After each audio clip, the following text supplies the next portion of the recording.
मैंने आप लोगों से बस कुछ रिक्वेस्ट करनी है। एक तो हमने अपने ऑफिशियल पेज पे भी कुछ चीज़ें कल या परसों में हमने लगवाई हैं। मैंने लाइव सेशन खुद देखते हुए ऑब्जर्व किया है कि आप लोग कुछ काके काकियाँ जो हैं वो कमेंट्स में अपना ही एक सिलसिला लेके बैठे होते हैं और उसमें कोशिश करें कि किसी को कोई जवाब देने की ज़रूरत नहीं है।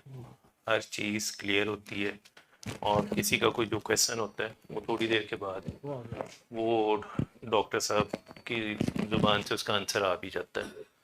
तो कोशिश करें कि उस पर फोकस रहा करें अपने सेशन पे। और निकल पाए। सेकेंडली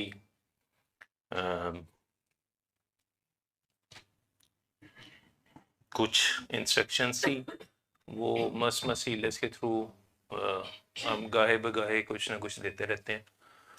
उसको कोशिश करें कि उसकी अपनी असल रूह में सब इम्प्लीमेंट किया करो। वो रिपीट करने की हमें ज़रूरत नहीं है। उस पेज पे जाके वो देखें जाके सारी चीज़ें।